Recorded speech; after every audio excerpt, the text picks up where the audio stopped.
yaqaanay inuu hal mar dilaaco deedna uu baaba'o haddana uu soo laabto laakiin maalmahan dambe gaalkacyo gaar ahaan gobolka mudug waxaan ka dareemaynaa inuu hadda bishii koobaad si noogu bilaabay ilaa hadda uu socdaa yaa u nugul xanuunkan laakiin waxaa aad ugu nugul yahay xanuunkan ama aad ugu dhaca carruurta kulanti wanaagsan daawadayaal kusoo dhawaada barnaamij aqooneedka sahal waxaa maanta marti nooga ah doctor Kaahiye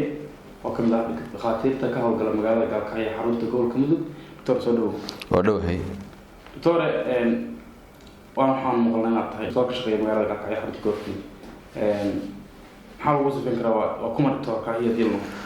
okay waad mahadsantihiin dhammaantiin jaamacadda sahal iyo howlwadeenadeeda iyo qaybtan meediyaha aad iyo aad baan idin salaamayaa waan ku mahadsantihiin fursadan qaaliga aad siiseen si aan bulshadeena aan ugu wacyigelino xanuunada doctor Kaahiye waa magacayga saxda waa Maxamed Sheekh Axmed Kaahiye laakiin waxaan ku magac dheer doctor Kaahiye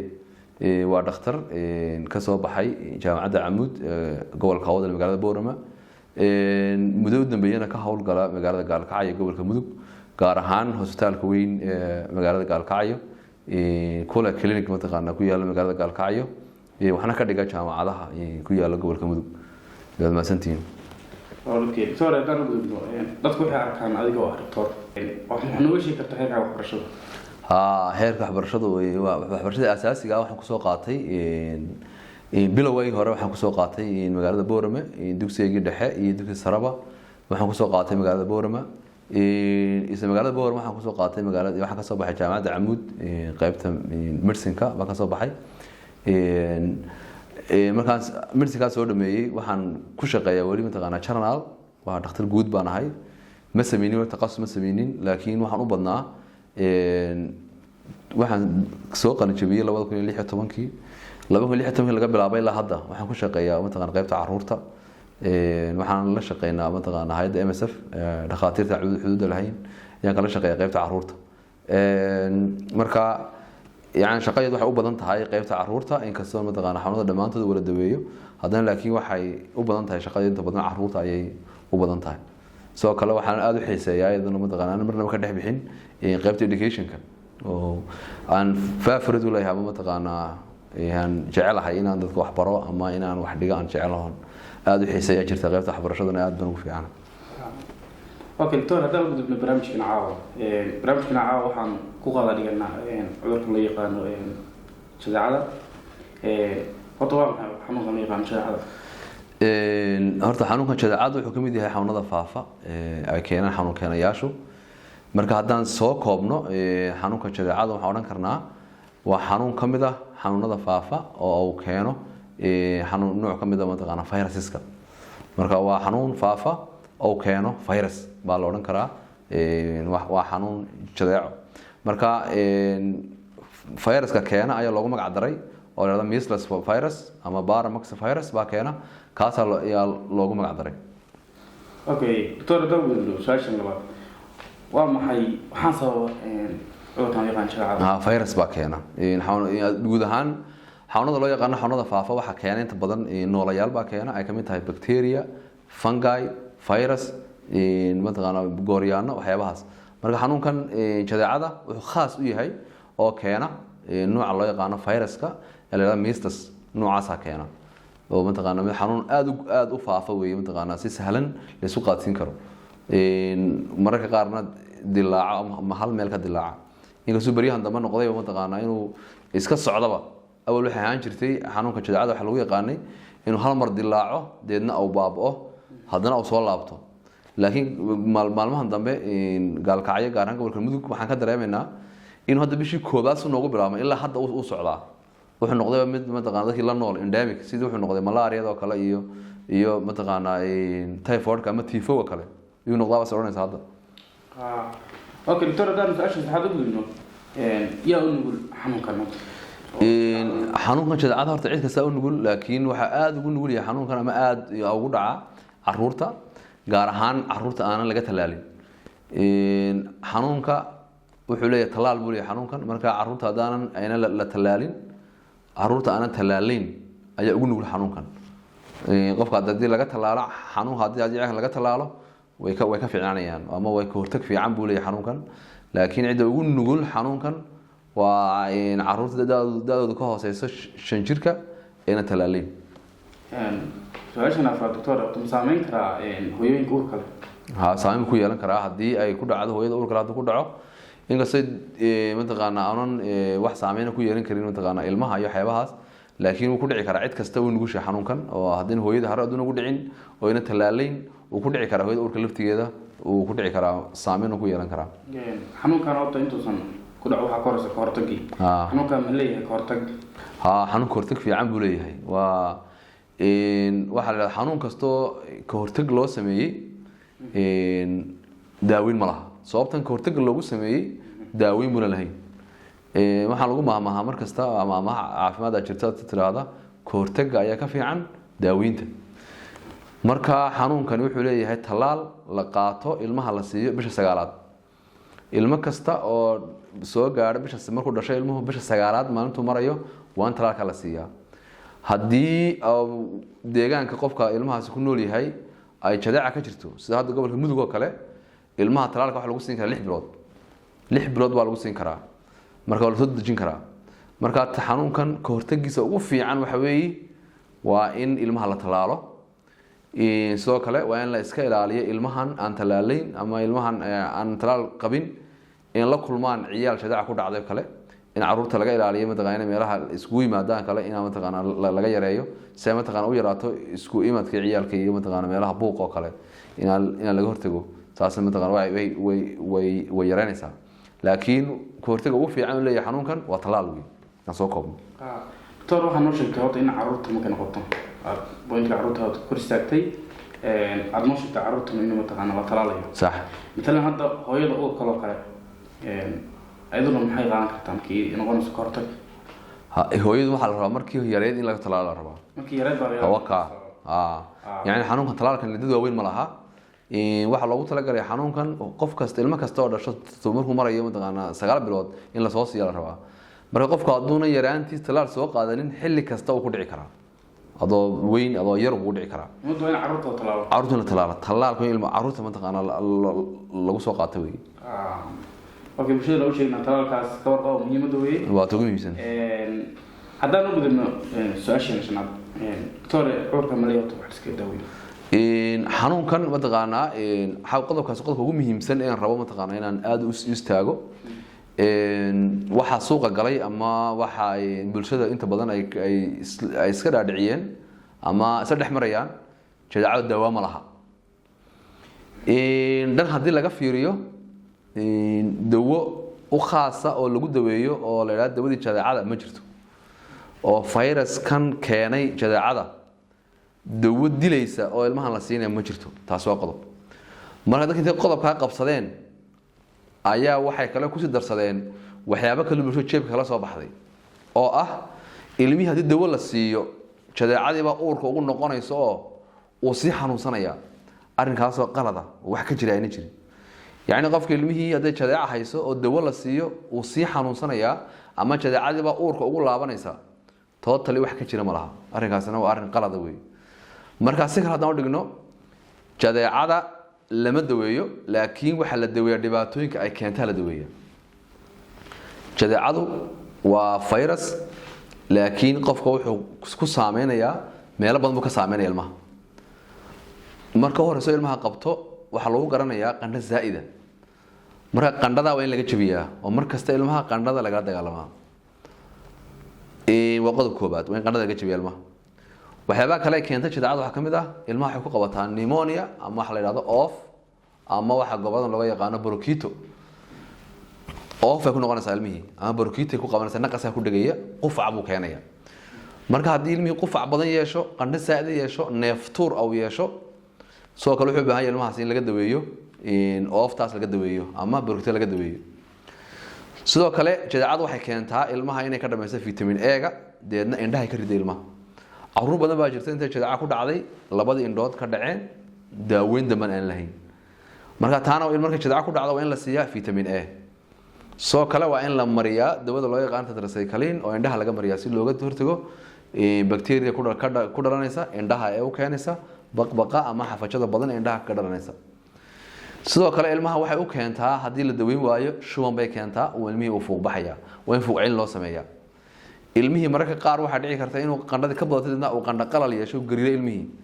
oo uu convulsion sameeyo ama gariir sameeyo waa in dawooyinkii qalalka iyo jagtii mataqaanaa la siiyaa oo laga daweeyaa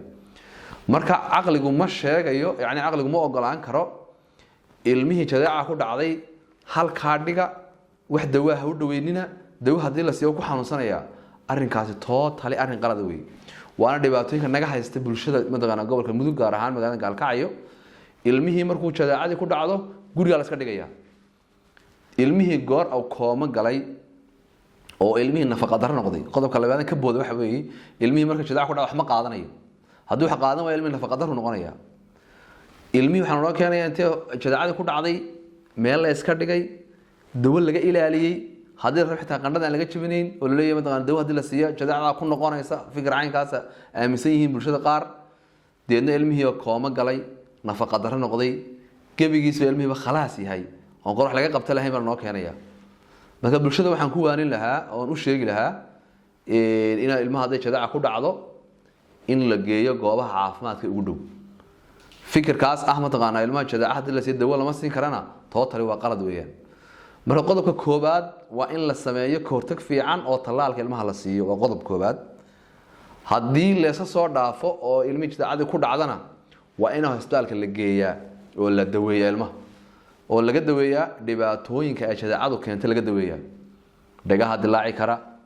indhaha mataqaanaa ilmaha vitamin A ka dhameynaya borokiita ilmaha ku dhalan karta shuman buu yeelanayaa matag buu yeelanayaa qandhuu yeelanayaa waxaasoo dhan baa laga daweynayaa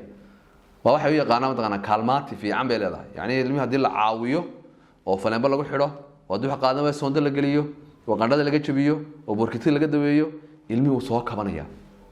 marka waxaan isleeyahay bulshada waxaan leeyahay fikirka ilmihii haddii jadeeca ku dhacdo lama daweyn karo ama dawo ma lihin taas qodobka laga iska daayo ilmahana ha la keeno goobaha caafimaadka dhakhtarka isaga qiimeynaya wuxuu u baahan yahay markaa badnaasanta okay doctor adan waxaad ka dhawaaqsay in horta cudurkan uu salahayn daawo toos ah sax iskaga daaweyn laakiin se la daaweyn karo waxyaabaha uu matqana keeni karo cudurkan horta ma yahay cudur fida oo la kala qaadi karo waka xanuunka aad u fida weeye hal qof hadduu ku dhaca qoyska waxa laga yaabaa inuu dhammaan wala saameeyo xanuunkan wuxuu ku faafayaa qufaca wuxuu ku faafayaa hindhisada wuxuu ku faafayaa faraha qofka mataqaano fariis afisa ku taabtay oo meel uu taabto kale ama ay taabataan oo kale uu ku faafayaa waa si coronavirus oo kale dadku waxay aad uga dharagsan yihiin mataqaana coronavirus ka ayaa dadku aad uga dharagsan yihiin qaabkiisu kale u faafaya qufacu ku faafaya hindhisadu ku faafaya taabashadu ku faafaya waxaasoo dhan ku faafaya xanuunkan waana xanuun aad u faafaya oo baryahan dambe waxyaabaha kale soo kordhaya xanuunka ku cusub waxaa kamid waagi hore lama arki jirin qof haddii laga tallaalo inuu ku dhaco lama arki jirin inta badan hadda waxaad arkaysaa qol ilmo tallaalkii qaatay oo xanuunka ku dhacayo taa macnaheedu waxa weeyaan tallaalkii ilmahan la siiyey in ilmahan u shaqaynin mararka qaar waxaa dhici karta tallaalka ilmaha in qofkii tallaalkii qaato laakiin tallaalkii shaqadii loogu talagalay aanu qabanin wixii doona ha keeno marka taasina waa qodob kale oo soo kordhay weeye oo mataqaana ilmihii tallaalka jadeecada qaba inuu ku dhaco laakiin haddii ilmuhu tallaalka jadeecada qabo uguma dhaco sida ugu dhaco qofka aanu tallaalayn wuxuu u noqdaa si iska safmara oo sahlan buu ugu dhacaa inta badan marka mar labaad iyo mar saddexaadba waxaan ku celinayaa caruurta ha la tallaalo baryahan dambe xanuunada way soo badanayaan xanuunada mataqaana caruurta ku dhacaya jadeecadaasi waa kow waata ugu badan weeye waa dhaweyd waxaa mataqaanaa gobol ka jirtay mid la yiraahdo diphtheria ama gowracato oo khatar ah baa jirta iyaduna jiiq dheertii ama xiiq dheertii baa iyaduna mataqaanaa gobolka jirta iyaduna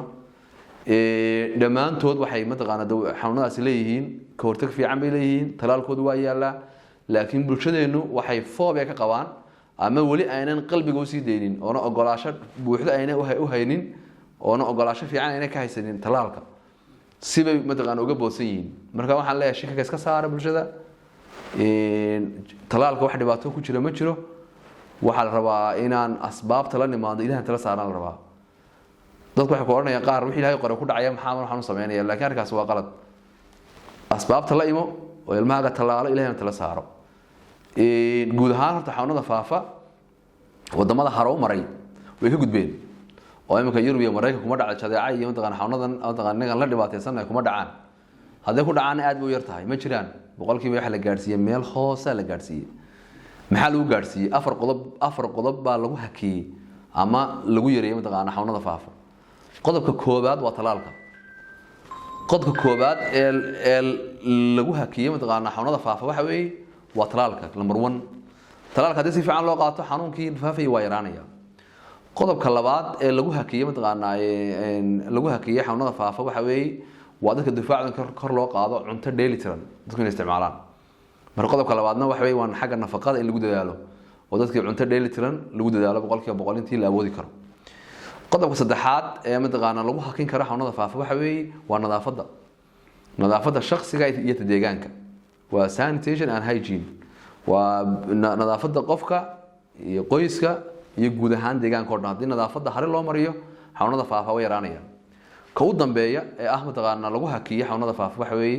waa isticmaalka haboon ee dawooyinka loo yaqaano antibioticska ama dawooyinka qalajiyaha oo loo isticmaalay si haboon qalajiyaha hadii loo isticmaalo si qaldan oo qof aan loo qorin qaato oo dawo kasta qof iska qaato iyaga dhib keenaya laakiin dawooyinka antibioticska oo loo qaato si haboon oo qofka ku haboon ee dawada ku haboon iyo waqtiga ku haboon la siiyay waxay qayb ka noqon kartaa hakinta ama mataqaana in hoos loo dhigo xanuunada faafa sarada gudubno waxaad ka dhawaajisay inay jiraan caruurada ay dhacdooyin cusub ay jiraan in mataqaana qof qaatay oo kale intaan talaal qaatay sax ilaa inta soo talaalay oo kale cudurkan waxaad tirahdeen in mataqaana qofku uu dooyaan soo talaalo good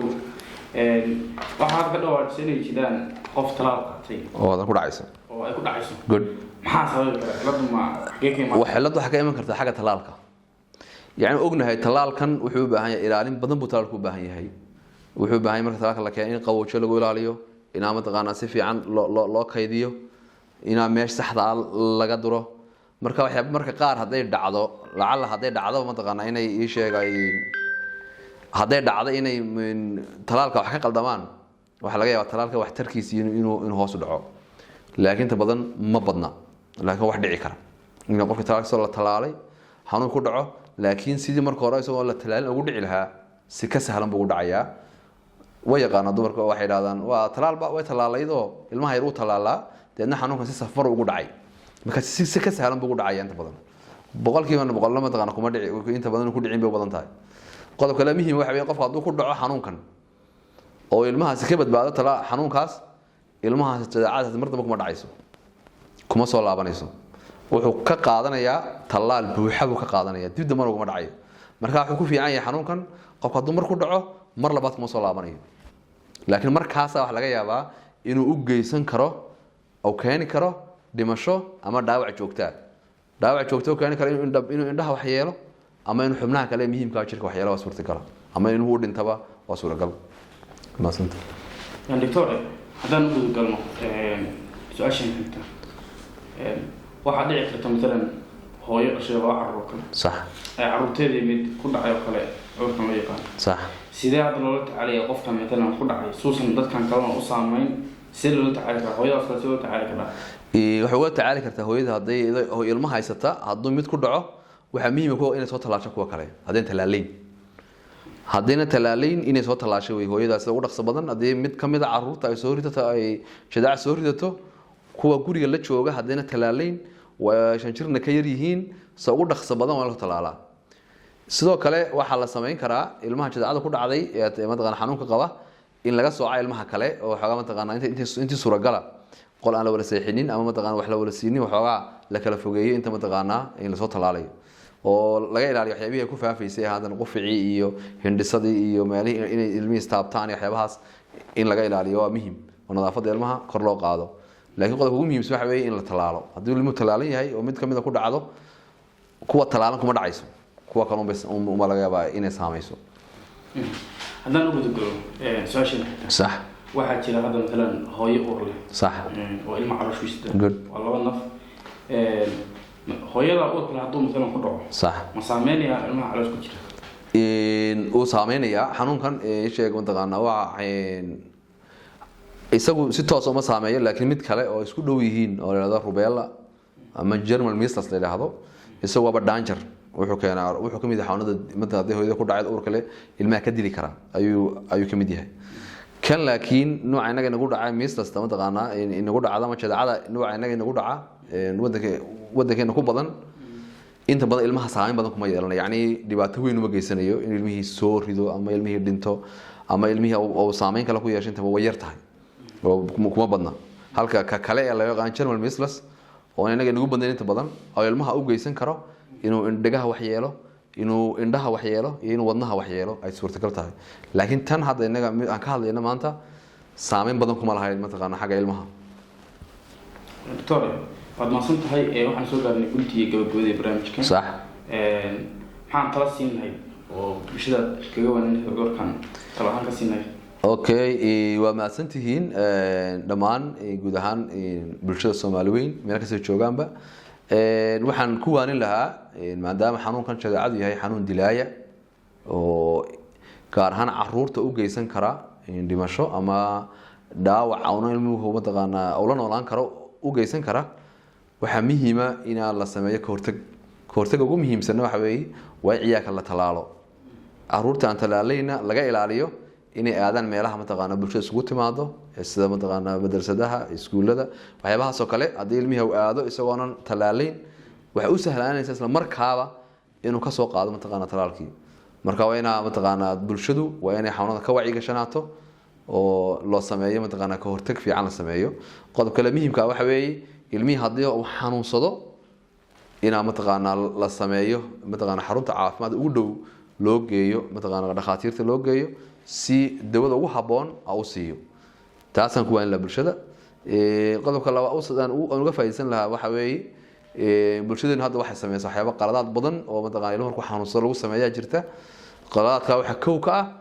ilmihii markuu xanuunsado ina cunto qoynka qaar laga daayo oo cuntadan way dhibaysaa laga joojiyo ilmihii raba in laga joojiyo cuntadii marka waxaan leenahay ilmuhu xanuunsado ina cuntada wuxuu qaadan kara la siiyo sababta ilmihii jirkiisa dagaal buu ku jiraa difaac buu u baahan yahay haddaad markii gaar ahaan tusaalaynta cunugii shumo oo tiraahdo caaniba ka joojinaya aad tiraahdo cunugii waad caqisay haddaad cunugii caqday oo gaajoodayna uu daciifay hadduu daciifayna xanuunku sii nuglaanaya marka aad hooyo markaad leedahay cunugan cuntadan ka joojinaya waxaad la jirtaa xanuunkii adiga iyo xanuunkii cunuga waa isugu tagteen labadiinii cunuga waad dilaysaan laakiin haddaad cunuga quudiso oo mataqan wuxuu qaadan kara siiso cunuga awoodiisa dhismaysa xanuunkiina iska difaacaya kaas waa qodob marka ilmuhu hadduu xanuunsado ha shumo ha matago wuxuu raba ha lahaado